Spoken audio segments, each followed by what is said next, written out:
So last week Apple का एक event था Time Flies करके, and in that event they announced a few new Apple Watches, new iPads, and subscription services, a few subscription services, which I didn't follow up with. But this video is not about anything that was announced that day.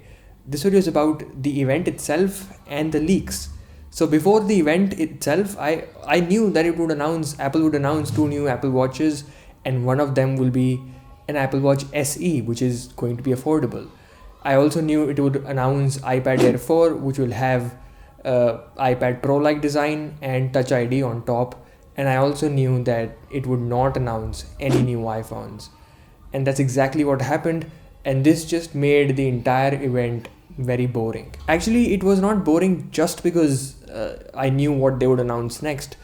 The entire event just felt like a school presentation assignment. It felt as if a few students of a particular group had made a really great PowerPoint presentation with really fancy transitions, and each student in that group had a responsibility of speaking some part from the entire presentation. Which, I mean, if you look at it from a broader point of view, this is actually not that bad, because during the Steve Jobs era, Steve Jobs used to present most of the stuff. So the people who had actually worked on those projects didn't really get much attention. So it's nice that more people are showing up on stage, but it's just, what's missing is storytelling. And I think Apple is somewhat aware of this, so they counter it by producing some really great videos that tell beautiful stories on their behalf.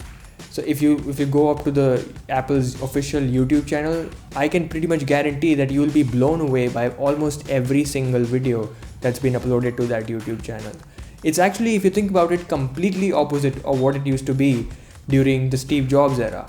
Back then, Apple was not as reliant on videos as it is now. Because back then, the humor and presentation skills of Steve Jobs were, I guess, more than enough. I remember once I was watching this video on YouTube in which Steve Jobs was explaining something in an event, and his clicker stopped working in the middle of the event.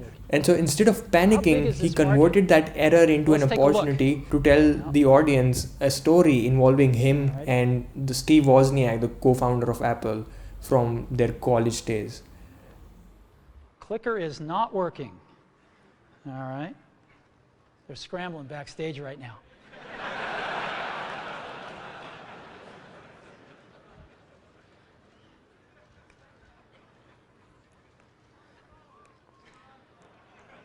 You know, when I was in high school, Steve Wozniak and I, mostly Steve, made this little device called a TV jammer. And it was this little oscillator that would put out frequencies that would screw up the TV.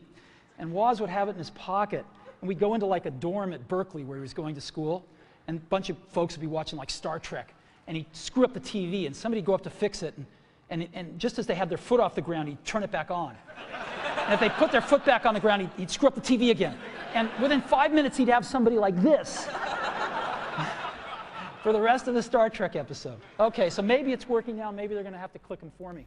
Plus, stuff did not leak as frequently as it does now. It did leak back then. The iPhone 4 was completely leaked, but not as frequently as it does now. So when Apple will organize an iPhone 12 event in a few weeks, but I'm not excited for it. I'm actually excited for the iPhone 12 official product launch video more than the event itself, because that is where I'll have the most fun. That is where a story is being told.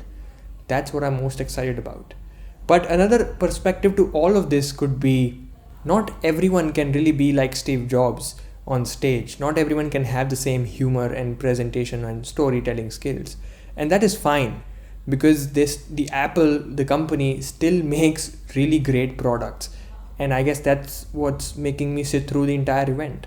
But imagine like a Samsung event where a group of people get on stage and read an invisible script and announce something that has already been leaked. Would you sit through the entire event? Okay, so I hope you enjoyed this video. Let me know what you feel about this in the comment section below. But I also want to talk about iOS repair system repair tool from Dr. Phone from Wondershare. They were kind enough to sponsor this video.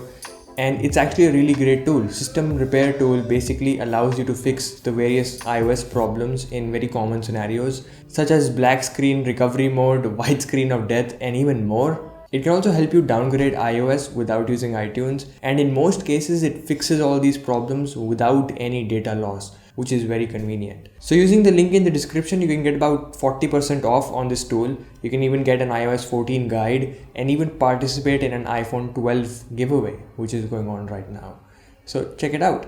But that's it for this video. I hope you enjoyed it. Make sure to do the needful as always, and I'll talk to you in the next one.